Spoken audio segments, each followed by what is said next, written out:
Hi friends, ಎಲ್ಲರಿಗೂ ನಮಸ್ಕಾರ. ಉದ್ಯೋಗ ಮಾಹಿತಿ ಯೂಟ್ಯೂಬ್ ಚಾನಲ್ಗೆ ತಮಗೆಲ್ಲರಿಗೂ ಆತ್ಮೀಯ ಸ್ವಾಗತ. ಇಂಟೆಲಿಜೆನ್ಸ್ ಬ್ಯೂರೋನಲ್ಲಿ ಅಂದ್ರೆ ಗುಪ್ತಚರ ಇಲಾಖೆಯಲ್ಲಿ ಖಾಲಿ ಇರುವ ಹುದ್ದೆಗಳ ನೇಮಕಾತಿಗಾಗಿ ಅಧಿಸೂಚನೆ ಹೊರಡಿಸಿರುವಂಥದ್ದು. ಅಧಿಸೂಚನೆಯ ಸಂಪೂರ್ಣ ಮಾಹಿತಿ ಈ ವಿಡಿಯೋದಾಗಿರುತ್ತೆ, ಹಾಗಾಗಿ ವಿಡಿಯೋ ಸ್ಕಿಪ್ ಮಾಡಾರ್ದಂಗೆ ಕೊನೆ ತನಕ ನೋಡ್ರಿ. ಜೂನಿಯರ್ ಇಂಟೆಲಿಜೆನ್ಸ್ ಆಫೀಸರ್ ಅಂತ ಹೇಳಿ ಇದು ಹುದ್ದೆ ಹೆಸರು ಸ್ನೇಹಿತರೆ. ಅಂದ್ರೆ ಕಿರಿಯ ಗುಪ್ತಚರ ಅಧಿಕಾರಿ ಅಂತ ಹುದ್ದೆ ಹೆಸರು. ಭಾರತದಾದ್ಯಂತ ಒಟ್ಟಾರೆಯಾಗಿ 394 ಹುದ್ದೆಗಳು ಖಾಲಿ ಇರುವಂತದ್ರಿ. ಈ 394 ಹುದ್ದೆಗಳಲ್ಲಿ ಯಾವ್ಯಾವ ಕೆಟಗರಿಗೆ ಎಷ್ಟೆಷ್ಟು ಹುದ್ದೆಗಳು ಖಾಲಿ ಆದವಂತ ಇಲ್ಲಿ ಹುದ್ದೆಗಳ ವರ್ಗೀಕರಣ ಕೊಟ್ಟಿರುವಂತದ್ದು. ಹಾಗಾಗಿ ವಿಡಿಯೋ ಪಾಸ್ ಮಾಡಿ ನೋಡ್ರಿ. ಇಲ್ಲಿ ಅಫೀಸಿಯಲ್ ವೆಬ್ಸೈಟ್ ಕೊಟ್ಟಾರ ನೋಡ್ರಿ. ಈ ಅಫೀಸಿಯಲ್ ವೆಬ್ಸೈಟ್ಗೆ ಹೋಗಿ ಆನ್ಲೈನ್ ಮುಖಾಂತರ ಅರ್ಜಿ ಸಲ್ಲಿಸಬೇಕ್ರಿ. ಈ ಅಫೀಸಿಯಲ್ ವೆಬ್ಸೈಟ್ಗೆ ಹೋಗಿ ಆದ್ರೂ ನೀವು ಅರ್ಜಿ ಸಲ್ಲಿಸಬಹುದು, ಅಥವಾ ಈ ಅಫೀಸಿಯಲ್ ವೆಬ್ಸೈಟ್ಗೆ ಹೋಗಿ ಆದ್ರೂ ನೀವು ಅರ್ಜಿ ಸಲ್ಲಿಸಬಹುದು. ಆದ್ರೆ ಆನ್ಲೈನ್ ಮುಖಾಂತರನೇ ಅರ್ಜಿ ಸಲ್ಲಿಸಬೇಕು. ಅರ್ಜಿ ಸಲ್ಲಿಸ್ಲಾಕ್ ಪ್ರಾರಂಭ ದಿನಾಂಕ ಆಗಸ್ಟ್ 23, 2025. ಅರ್ಜಿ ಸಲ್ಲಿಸ್ಲಾಕ್ ಕೊನೆಯ ದಿನಾಂಕ ಸೆಪ್ಟೆಂಬರ್ 14, 2025 ಆಗಿರ್ತದೆ. ಈ ಜೂನಿಯರ್ ಇಂಟೆಲಿಜೆನ್ಸ್ ಆಫೀಸರ್ ಅಂತ ಅನ್ನೋದು ಏನದಲ್ರಿ, ಇದು ಗ್ರೂಪ್ ಸಿ ಹುದ್ದೆ ಸ್ನೇಹಿತರೆ. ಇದು ಗ್ರೂಪ್ ಸಿ ಹುದ್ದೆ. ಈ ಹುದ್ದೆಗೆ ಸೆಲೆಕ್ಟ್ ಆದ್ಮೇಲೆ ವೇತನ ಶ್ರೇಣಿ ಎಷ್ಟಿರ್ತದ ಅಂತ ಅನ್ನೋದ್ರ ಬಗ್ಗೆ ನೋಡೋದಾದ್ರೆ, ಅಂದ್ರೆ ಸ್ಯಾಲರಿ ಎಷ್ಟಿರ್ತದ ಅಂತ ಅನ್ನೋದ್ರ ಬಗ್ಗೆ ನೋಡೋದಾದ್ರೆ, ಪ್ರತಿ ತಿಂಗಳಿಗೆ 25,500 ರೂಪಾಯಿ ಬೇಸಿಕ್ ಪೇಮೆಂಟ್ ಇರುವಂಥದ್ದು. ಇದ್ರ ಮೇಲೆ ಇನ್ ಅಡಿಷನ್ ಆಗಿ ಹಲವಾರು ಅಲವೆನ್ಸಸ್ಗಳು ಕೂಡ ನೀಡಲಾಗ್ತದ. ಅಲವೆನ್ಸಸ್ ಎಲ್ಲ ಸೇರಿಸಿದ್ರೆ ಒಂದು 35,000 ರೂಪಾಯಿ ತನಕ ಪೇಮೆಂಟ್ ನಿಮ್ಮ ಕೈಗೆ ಸಿಗಬಹುದು. ನೆಕ್ಸ್ಟ್, ಈ ಹುದ್ದೆಗಳಿಗೆ ಅರ್ಜಿ ಸಲ್ಲಿಸಬೇಕಾಗಿತ್ತು ಅಂತಂದ್ರೆ ಎಜುಕೇಶನ್ ಕ್ವಾಲಿಫಿಕೇಶನ್ ಏನ್ ಮುಗಿಸಿರ್ಬೇಕಂತ ಅನ್ನೋದ್ರ ಬಗ್ಗೆ ನೋಡೋದಾದ್ರೆ, ಇಲೆಕ್ಟ್ರಾನಿಕ್ಸ್ ಆಗಿರಬಹುದು, ಅಥವಾ ಇಲೆಕ್ಟ್ರಾನಿಕ್ಸ್ ಆ್ಯಂಡ್ ಟೆಲಿಕಮ್ಯುನಿಕೇಶನ್ ಆಗಿರಬಹುದು, ಅಥವಾ ಇಲೆಕ್ಟ್ರಾನಿಕ್ಸ್ ಆ್ಯಂಡ್ ಕಮ್ಯುನಿಕೇಶನ್ ಆಗಿರಬಹುದು, ಅಥವಾ ಇಲೆಕ್ಟ್ರಿಕಲ್ ಆ್ಯಂಡ್ ಇಲೆಕ್ಟ್ರಾನಿಕ್ಸ್ ಆಗಿರಬಹುದು, ಅಥವಾ ಇನ್ಫಾರ್ಮೇಶನ್ ಟೆಕ್ನಾಲಜಿ ಆಗಿರಬಹುದು, ಅಥವಾ ಕಂಪ್ಯೂಟರ್ ಸೈನ್ಸ್ ಆಗಿರಬಹುದು, ಅಥವಾ ಕಂಪ್ಯೂಟರ್ ಎಂಜಿನಿಯರಿಂಗ್ ಆಗಿರಬಹುದು, ಅಥವಾ ಕಂಪ್ಯೂಟರ್ ಅಪ್ಲಿಕೇಶನ್ ಆಗಿರಬಹುದು. ಇವಿಷ್ಟು ಸ್ಟ್ರೀಮ್ಗಳಲ್ಲಿ ಯಾವುದಾದ್ರೂ ಒಂದು ಸ್ಟ್ರೀಮಿನಲ್ಲಿ ನೀವು ಡಿಪ್ಲೊಮಾ ಪಾಸ್ ಮಾಡಿದ್ರಿ ಅಂತಂದ್ರೆ ಈ ಹುದ್ದೆಗಳಿಗೆ ಅರ್ಜಿ ಸಲ್ಲಿಸಬಹುದು. ಇನ್ ಕೇಸ್ ನೀವು ಡಿಪ್ಲೊಮಾ ಪಾಸ್ ಮಾಡಿರಲಿಲ್ಲ ಅಂತ ತಿಳ್ಕೊಡ್ರಿ, ಅಂದ್ರೆ ಇವಿಷ್ಟು ಸ್ಟ್ರೀಮಿನಲ್ಲಿ ಯಾವುದೇ ಒಂದು ಸ್ಟ್ರೀಮಿನಲ್ಲಿ ನೀವು ಡಿಪ್ಲೊಮಾ ಪಾಸ್ ಮಾಡಿರಲಿಲ್ಲ ಅಂತಂದ್ರೆ BSc ಪಾಸ್ ಮಾಡಿದ್ರು ಕೂಡ ನೀವು ಅರ್ಜಿ ಸಲ್ಲಿಸಬಹುದು. BSc ನೋಡ್ರಿ, ಇಲೆಕ್ಟ್ರಾನಿಕ್ಸ್ ಆಗಿರಬಹುದು, ಅಥವಾ ಕಂಪ್ಯೂಟರ್ ಸೈನ್ಸ್ ಆಗಿರಬಹುದು, ಅಥವಾ ಫಿಸಿಕ್ಸ್ ಆಗಿರಬಹುದು, ಅಥವಾ ಮ್ಯಾಥಮೆಟಿಕ್ಸ್ ಆಗಿರಬಹುದು. ಇವಿಷ್ಟು ವಿಷಯಗಳಲ್ಲಿ ಯಾವುದಾದ್ರೂ ಒಂದು ವಿಷಯದಲ್ಲಿ ನೀವು ಡಿಗ್ರಿ ಪಾಸ್ ಮಾಡಿದ್ರಿ ಅಂತಂದ್ರೆ ಈ ಹುದ್ದೆಗಳಿಗೆ ಅರ್ಜಿ ಸಲ್ಲಿಸಬಹುದು.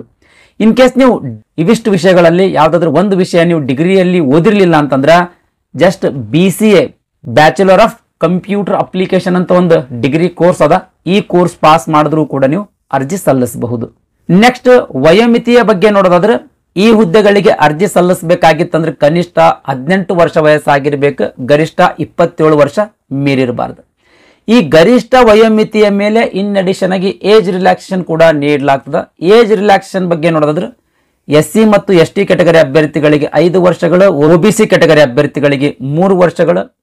ಇನ್ನು ಡಿಪಾರ್ಟ್ಮೆಂಟಲ್ ಕ್ಯಾಂಡಿಡೇಟ್ಸ್ ಅಂದ್ರೆ ಈಗಾಗಲೇ ಇಂಟೆಲಿಜೆನ್ಸ್ ಬ್ಯೂರೋ ಈ ಇಲಾಖೆಯಲ್ಲಿ ಕಾರ್ಯನಿರ್ವಹಿಸುವಂತ ಎಂಪ್ಲಾಯಿಗಳಿದ್ರಿ ಅಂತಂದ್ರೆ ಅಂತ ಅಭ್ಯರ್ಥಿಗಳಿಗೆ ಗರಿಷ್ಠ 40 ವರ್ಷ ವಯಸ್ಸಿನ ತನಕ ಅರ್ಜಿ ಸಲ್ಲಿಸಬಹುದು.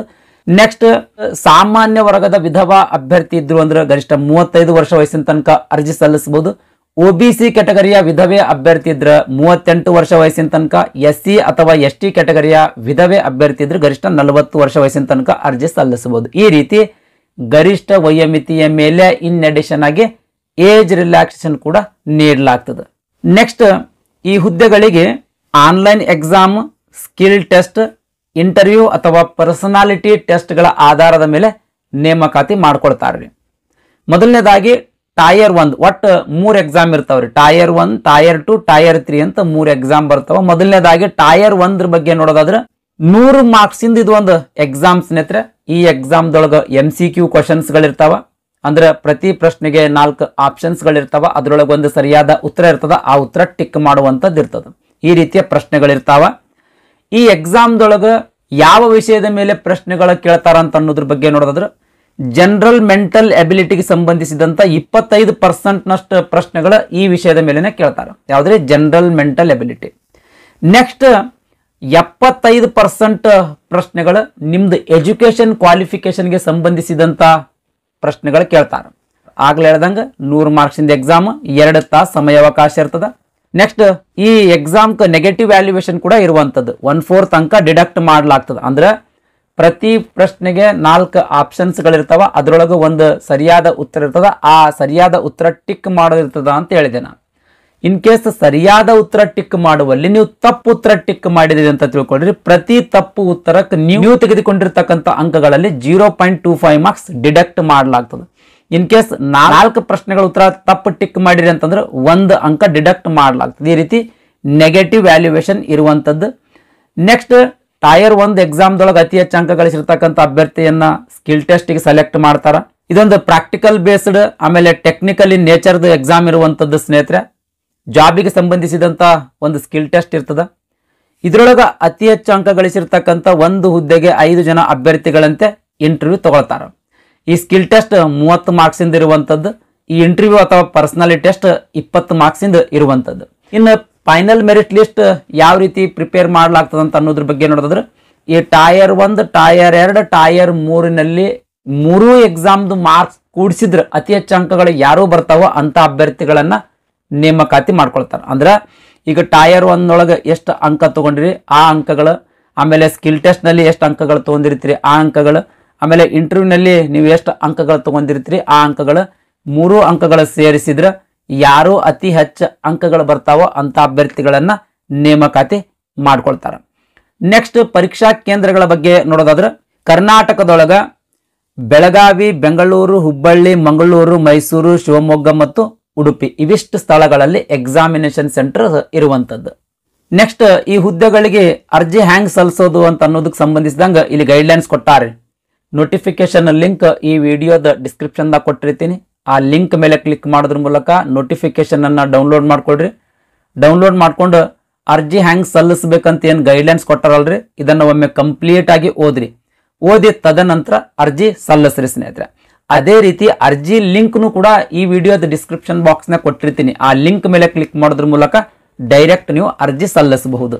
ನೆಕ್ಸ್ಟ್ ಅರ್ಜಿ ಶುಲ್ಕದ ಬಗ್ಗೆ ನೋಡೋದಾದ್ರೆ, ಎಲ್ಲಾ ಅಭ್ಯರ್ಥಿಗಳಿಗೆ 550 ರೂಪಾಯಿ ರಿಕ್ರೂಟ್ಮೆಂಟ್ ಪ್ರೊಸೆಸಿಂಗ್ ಚಾರ್ಜಸ್ ಅಂತ ಇರ್ತದ್ರಿ. ಇದು ಎಲ್ಲಾ ಅಭ್ಯರ್ಥಿಗಳು ತುಂಬಬೇಕು. ಏನ್ರಿ 550 ರೂಪಾಯಿ ಎಲ್ಲಾ ಅಭ್ಯರ್ಥಿಗಳು ತುಂಬಬೇಕು.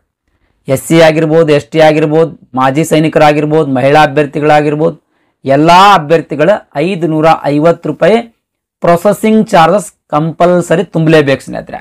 ಇನ್ ಎಡಿಷನ್ ಆಗಿ ಸಾಮಾನ್ಯ ವರ್ಗದ ಅಭ್ಯರ್ಥಿಗಳಿಗೆ EWS ಮತ್ತು OBC ಕ್ಯಾಟಗರಿಯ ಪುರುಷ ಅಭ್ಯರ್ಥಿಗಳ 100 ರೂಪಾಯಿ ಅರ್ಜಿ ಶುಲ್ಕ ತುಂಬಬೇಕು ಸ್ನೇಹಿತರೆ.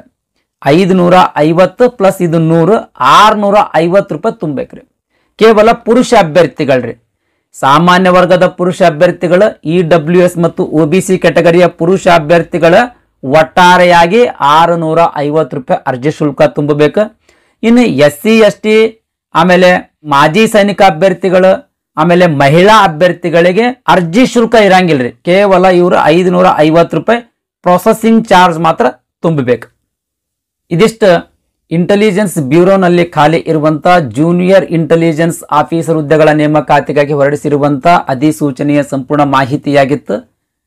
ಈ ವಿಡಿಯೋ ನಿಮ್ಗೆ ಇಷ್ಟ ಆಗಿತ್ತು ಅಂದ್ರೆ ದಯಮಾಡಿ ಲೈಕ್ ಬಟನ್ ಮೇಲೆ ಪ್ರೆಸ್ ಮಾಡ್ರಿ. ಅದೇ ರೀತಿ ನಿಮ್ಮ ಫ್ರೆಂಡ್ಸರಿಗೂ ಕೂಡ ಶೇರ್ ಮಾಡ್ರಿ ಅಂತ ವಿನಂತಿಸಿಕೊಳ್ತಾ ಇವತ್ತಿನ ವಿಡಿಯೋ ಮುಗಿಸ್ತಾ ಇದ್ದೀನಿ. ಧನ್ಯವಾದಗಳು.